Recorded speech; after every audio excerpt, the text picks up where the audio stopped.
Hello friends, welcome to English படிக்கலாம் channel.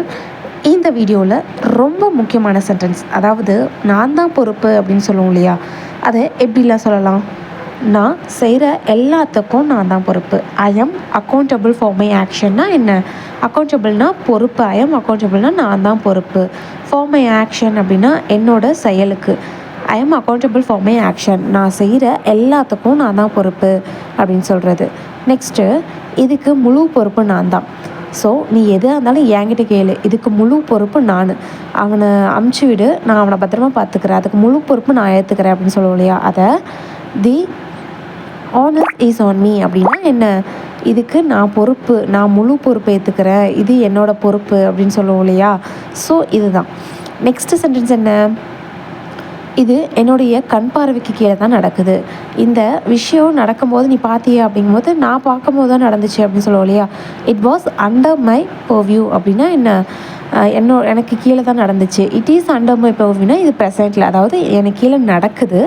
It was under my பர்வியூனா past. So எனக்கு கீழே தான், நான் என்னோடய கண் பார்வை கீழே தான் நடந்துச்சு அப்படின்னு சொல்கிறது.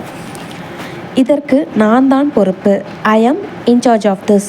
இதுக்கு யார் இன்சார்ஜ், இதுக்கு யார் பொறுப்பு அப்படின்னு சொல்லி கேட்பாங்க இல்லையா, இதுக்கு நான் தான் பொறுப்பு அப்படிங்கிறத I am incharge of this அப்படின்னு சொல்லலாம். ஐ எம் இன்சார்ஜ் ஆஃப் திஸ்னால் என்ன? இதுக்கு நான் பொறுப்பு, இதுக்கு நான் தான் பொறுப்பு அப்படின்னு சொல்கிறது. ஸோ ஒரு டீம் ஆர்எல்ஸ் வேறு ஏதாச்சும் ஒரு இதற்கு நான் தான் பதில் சொல்லணும். நீ பண்ணிட்டு போயிடுவேன், நீ செஞ்சுட்டு போயிடுவேன், இதுக்கு நான் தானே பதில் சொல்லணும் அப்படின்னு சொல்லுவோம் இல்லையா. இதற்கு நான் தான் பதில் சொல்லணும் அப்படிங்கிறத எப்படி சொல்லுவோம்? பதில் சொல்லணும் அப்படிங்கும் போது ஐ எம் ஆன்சரபிள் அப்படின்னு சொல்லலாம். ஆன்சரபிள்னால் என்ன? நான் பதில் சொல்லணும், நான் தான் பொறுப்பு அதுக்கு அப்படின்னு சொல்லுவோம் இல்லையா. இதற்கு நான் தான் பதில் சொல்லணும் அப்படிங்கிறத I M answerable for this அப்படின்னு சொல்லலாம். நெக்ஸ்ட்டு, இதற்கு நான் தான் பழி ஏற்றுக்கணும். அதாவது இதுக்கு நீ பண்ணுறதெல்லாம் பண்ணிவிடுவேன், இதுக்கு நான் தானே பழி ஏற்றுக்கணும், இந்த தப்பு நான் தானே ஏற்றுக்கணும் அப்படின்னு சொல்லுவாங்க இல்லையா. ஸோ அது என் பொறுப்பு தானே அப்படின்னு சொல்கிறத I am to be blamed. பிளேம்னா என்ன? பழி சொல்கிறது. I am to be blame அப்படின்னா நான் தான் அதுக்கு பழி ஏற்றுக்கணும் அப்படின்னு சொல்லுவோம் இல்லையா. ஸோ அதை தான் ஐ எம் டு பி பிளேம்டு அப்படின்னு சொல்லுவோம். எல்லா சுமையும் என் தோள் மேலே தான் இருக்குது. ஒரு ஃபேமிலியில் ஒரு ரெஸ்பான்சிபிள் பர்சன் அப்படி ஒருத்தர் இருக்காங்க அப்படின்னா அந்த ஃபேமிலியில் இருக்க ரெஸ்பான்சிபிலிட்டிஸ் எல்லாமே அவங்க மேலே தானே இருக்கும். ஸோ எல்லா சுமையும் என் தோள் மேலே தான் இருக்குது. I have to shoulder the responsibility. I have to shoulder the family அப்படின்னா ஃபேமிலி பார்க்குறது என்னோடய பொறுப்பு, இந்த மாதிரி சொல்லுவோம் இல்லையா. அதை தான் I have to shoulder the responsibility அப்படின்னு சொல்லுவோம். இதற்கு பழியை நான் ஏற்றுக்கொள்கிறேன். அதாவது ஒரு தப்பு செஞ்சுட்டு அந்த ப்ளேமை நான் ஏற்றுக்கிறேன் அப்படின்னு சொல்லுவாங்க இல்லையா. ஸோ இதை எப்படி சொல்லுவோம் அப்படின்னா I will take the blame for this. I will take the blame for திஸ்னால் என்ன? இதுக்கான பழியை நான் ஏற்றுக்கிறேன், அது ஏன் பொறுப்பு இப்படி சொல்கிறது தான் ஐ will take the blame for this அப்படின்னு சொல்கிறது. புரிஞ்சுதுங்களா?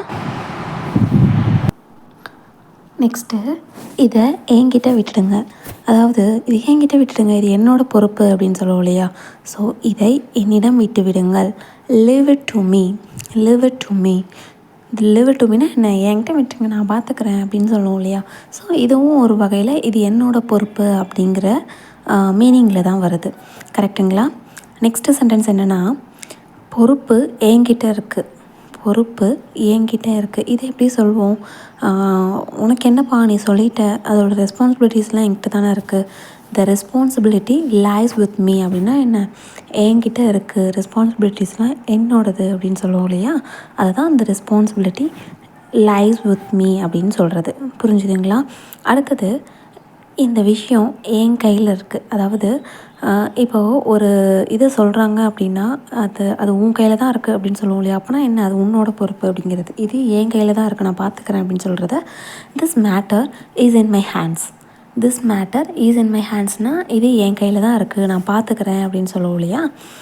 அப்போது என்ன? இன்டைரக்டாக இது என்னோடய பொறுப்பு அப்படின்னு சொல்கிறது தான். புரிஞ்சிருக்கும்னு நினைக்கிறேன். இந்த மாதிரி சென்டென்சஸ் நம்ம சேனலில் அப்கமிங் வீடியோஸில் நிறைய போஸ்ட் பண்ண போகிறோம். ஸோ இதை தெரிஞ்சுக்கணும் அப்படின்னா மறக்காமல் நம்ம சேனலில் சப்ஸ்கிரைப் பண்ணி வச்சுக்கோங்க. Stay tune for next video. புதுசான வீடியோஸ் பார்க்க கண்டிப்பாக நம்ம சேனலை சப்ஸ்கிரைப் பண்ணி கூடவே பக்கத்தில் இருக்க பெல் ஐக்கானையும் கிளிக் பண்ணி வச்சுக்கோங்க. Until then, bye bye.